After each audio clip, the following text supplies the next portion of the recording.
Hello everyone, welcome back to another video. And आज के इस वीडियो में हम दो थ्योरम्स डिस्कस करेंगे norm of a linear transformation के ऊपर। लास्ट वीडियो में हमने उसकी डेफिनेशन की बात की। देखते हैं थ्योरम। तो थ्योरम हमारे पास है, let T N to N dash be continuous linear transformation हमने कंसीडर किया। एंड हमने कहा कर्नल उसका एम मान लेते हैं। कर्नल का मतलब क्या होता है कि अगर एन से लेके एन डैश में हमारे पास लीनियर ट्रांसफॉर्मेशन है तो कर्नल उन एलिमेंट्स का सेट है जो कि जाकर आइडेंटिटी पे मैप हो रहे हैं, यानी कि टी एक्स इक्वल्स टू ई मिलना चाहिए ऐसे एलिमेंट्स। यहाँ पर आइडेंटिटी क्या है? जीरो। तो यानी कि हमारा ऐसा सेट है, set of all X such that T X is equals to zero, जिनके लिए हमें ऐसा मिल रहा है वो हमारा कर्नल है। तो हमें प्रूव करना है कि लीनियर ट्रांसफॉर्मेशन टी डैश जो है N by M to N dash, वो एक लीनियर ट्रांसफॉर्मेशन एग्जिस्ट करेगा and norm of T is equal to norm of T dash होगा। ऑलराइट, अब ये प्रूव करना है। तो हमने कहा let T N to N dash भी कंटिन्यूअस लीनियर ट्रांसफॉर्मेशन, एक कंटिन्यूअस लीनियर ट्रांसफॉर्मेशन मान लेते हैं। एंड अगर एम कर्नल मानेंगे तो हमने कहा एम जो होगा क्लोज्ड होगा। क्लोज यानी कि अपने लिमिट पॉइंट को कंटेन करेगा।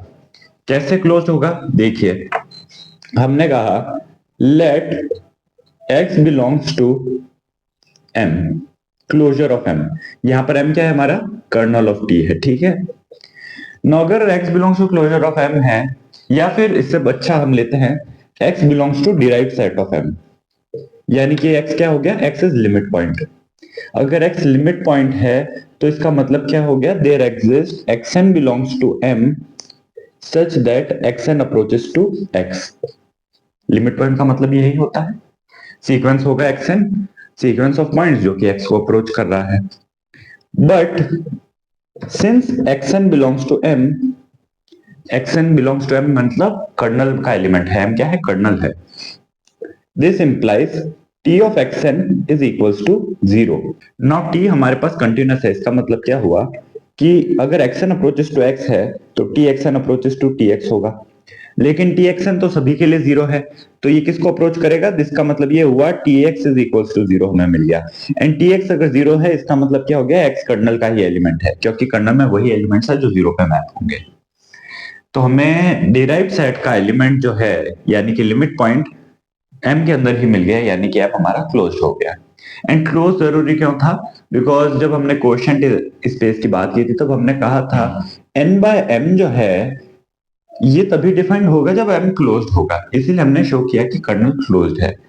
अब हम कह सकते हैं n बाय m जो है खुद एक नॉन लीनियर स्पेस होगी। इसका हमने प्रूफ नहीं देखा था, बट नॉन लीनियर स्पेस होगी।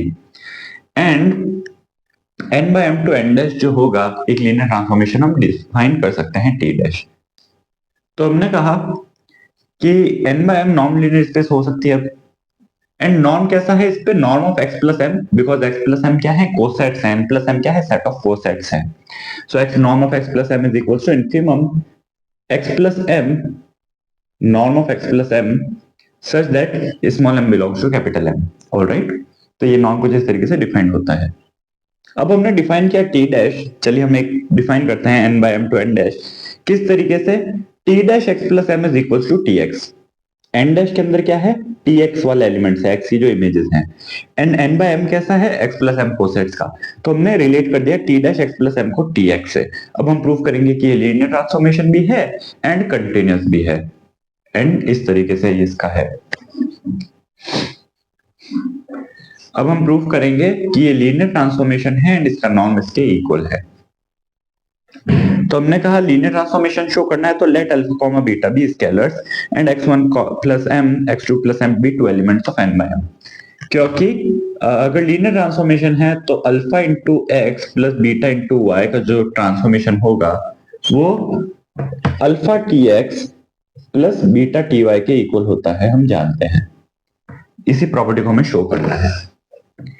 तो देखिए टी डैश यहां पर अल्फा है, देन पहला एलिमेंट क्या है? x1 plus m plus beta, and second element है x2 प्लस m। ऑलराइट, इसे किसी तरह से लिखा जा सकता है इक्वल टू टी डैश। अब देखिए अल्फा इंटू x1 हो जाएगा सबसे पहले तो, प्लस नाउ m जो है हमारा सब स्पेस है तो अल्फा इंटू m m के ही इक्वल रहेगा, स्केलर है इसलिए। So alpha x1 plus m plus beta x2 plus m, तो m दो बार आ रहा है तो हम कुछ इस तरीके से इसे सिंगल टाइम लिख सकते हैं, बीटा x2 प्लस m। अब देखिए x1 एंड x2 जो हैं n के एलिमेंट्स हैं, x1 plus m x2 plus m, अगर n बाय m है तो x1 x2 n के एलिमेंट्स हैं, x1 x2 belongs to n। इसका मतलब क्या होगा, alpha x1 plus beta x2 belongs to n होगा, बिकॉज n हमारी लीनियर स्पेस है। तो ये अगर n का एलिमेंट है तो ये हमें देखिए x डैश प्लस m के फॉर्म का मिल रहा है, तो इसका ट्रांसफॉर्मेशन क्या हो जाएगा, t dash x dash. Alright, तो इसे हम लिख सकते हैं equals to t of alpha x1 plus beta x2, जिसे कि हम लिख सकते हैं, क्योंकि t हमारा लीनियर ट्रांसफॉर्मेशन है, तो alpha T x1 plus beta T x2।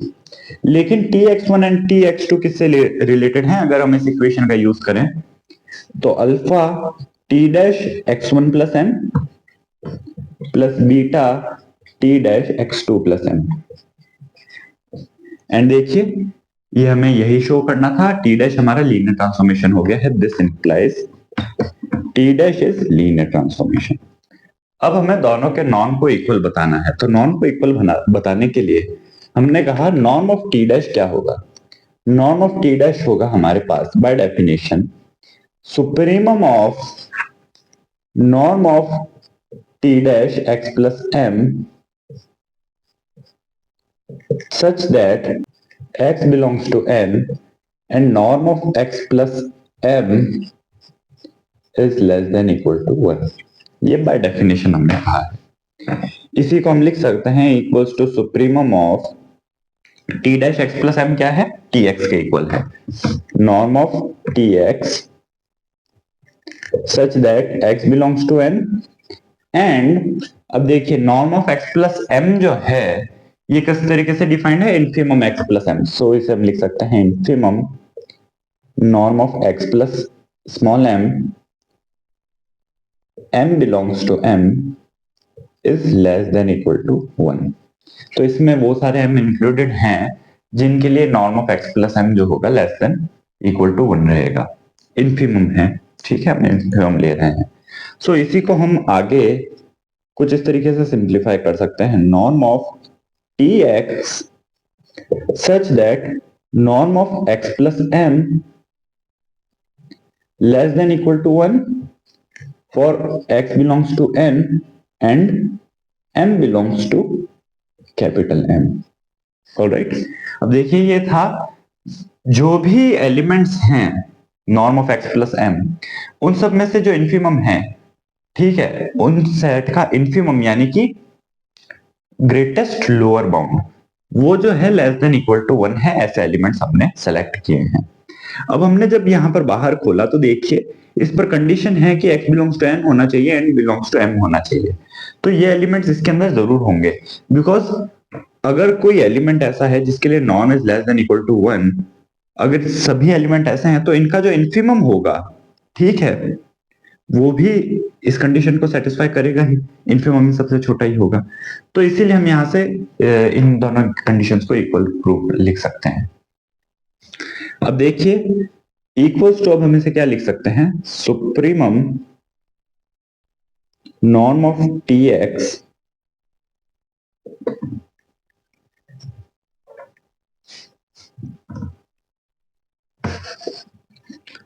Supremum norm of T X plus T M. अब देखिए टी एम कहां से आया, हम जानते हैं अगर m बिलोंग्स टू m है तो इसका मतलब क्या होगा, टी एम इक्वल्स टू 0, क्योंकि m कर्नल है हमारा, तो T X plus T M लिख सकते हैं हम, such that norm of x plus m is less than equal to 1, x belongs to n and m belongs to m। अब अगर x बिलोंग्स टू n है, small m belongs to capital M है and m कैसी है, सब space है, तो x plus m क्या होगा, equal to y belongs to n होगा, n के अंदर ही एलिमेंट होगा। And T X plus T M है तो ये लीनियर ट्रांसफॉर्मेशन है, इसीलिए मैं इसे लिख सकता हूं T of X plus M. ठीक है, लीनियर ट्रांसफॉर्मेशन है इसलिए यहां पर स्मॉल एम है। नाउ एक्स प्लस एम को अगर मैं y से रिप्लेस करूं तो मुझे मिलेगा स्टेटमेंट सुप्रीमम ऑफ नॉन T Y such that norm of y is less than equal to 1, x belongs to n, small m belongs to capital M, या फिर y belongs to n। All right, and ये statement किसका है? ये definition of norm of t है। तो मैं देखिए norm of t dash is equals to norm of t मिल चुका है यहां से, एंड यही हमें प्रूव करना था, हेंस ये हमारी थ्योरम प्रूफ हो गई। आइए देखते हैं एक और थ्योरम। तो हम कह रहे हैं M be a closed subspace of non-linear space N and T from N to N by M be natural homomorphism। तो आपने एब्स्ट्रैक्ट में होमोमॉर्फिज्म अगर पढ़े होंगे तो उसके अंदर हमारे पास इस तरीके से नेचुरल होमोमॉर्फिज्म होता है from N to N by M, and हम इसे डिफाइन कर रहे हैं Tx is equals to x plus m। हमें प्रूव करना है कि ये भी एक कंटिन्यूअस लीनियर ट्रांसफॉर्मेशन है या फिर बाउंडेड है, and norm of t is less than equal to 1, इस तरीके का होगा, हमें ये प्रूव करना है। एंड ये होमोमॉर्फिज्म कैसे? होमोमॉर्फिज्म का मतलब होता है f of a plus B जो है equals to f of a plus f of b होना चाहिए, and f of a into B क्या होना चाहिए? f of a into f of b। Homomorphism ये होता है। तो अब देखिए यहां पर है कि नहीं, चेक कर सकते हैं हम। t of x plus Y क्या होगा? Is equals to x plus Y plus m होगा, जिसे कि लिखा जा सकता है x plus m plus Y plus m quotient group की प्रॉपर्टीज से।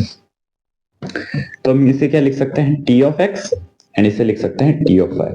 तो फर्स्ट प्रूव हो गया। Secondly t of X Y जो है अगेन वो एक्स वाई प्लस एम होगा, अगेन बाय कोशेंट ग्रुप की प्रॉपर्टी हम क्या कह सकते हैं? x plus M Y plus M होगा। ये क्या हो गया? T X into T Y, यानी कि होमोमॉर्फिज्म हो गया। ना हमारा t जो है, tx जो है कुछ इस तरीके से डिफाइंड है, उसे सबसे पहले लीनियर ट्रांसफॉर्मेशन प्रूव करते हैं। फर्दर m क्लोज दी हुई है, सो n अपॉन m क्या हो जाएगी? नॉन लीनियर स्पेस होगी डेफिनेटली।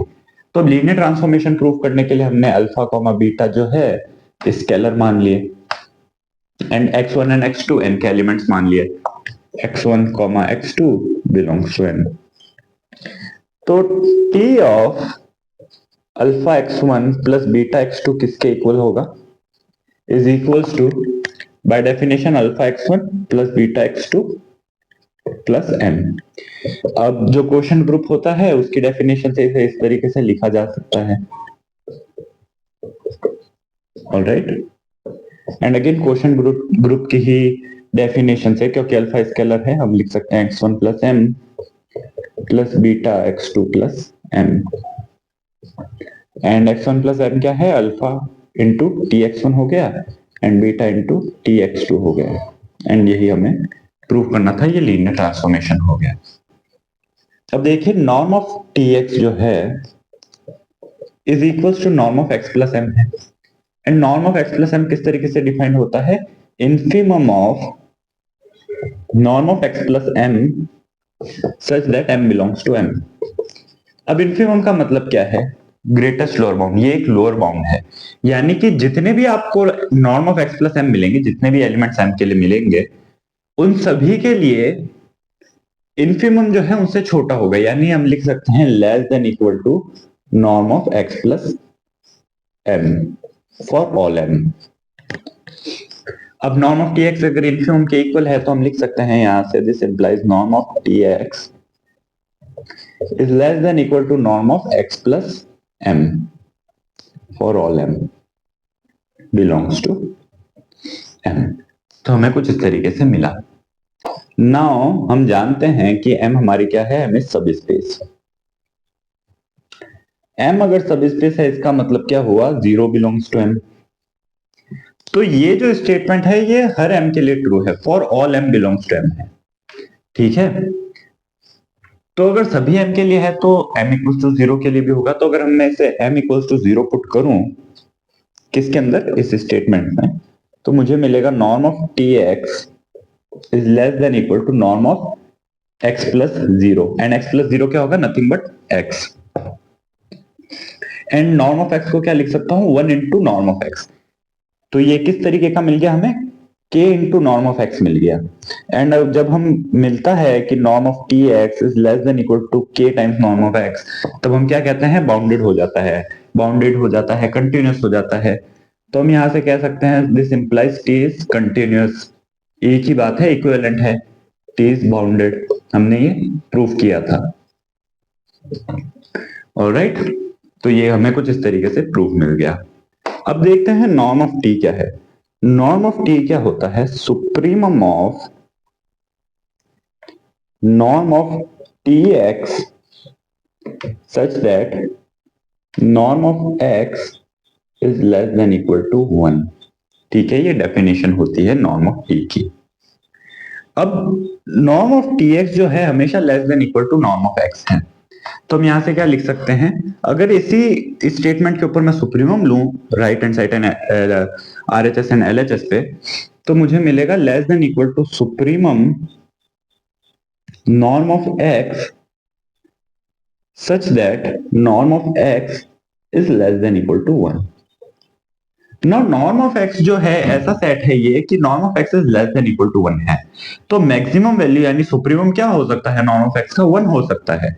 तो ये हमें क्या मिला, इक्वल टू 1, यानी कि हमें क्या मिल गया, norm t is less than equal to 1, and यही हमें प्रूव करना था। So this was all in today's video. मिलते हैं नेक्स्ट वीडियो में, तब तक के लिए take care and thanks for watching.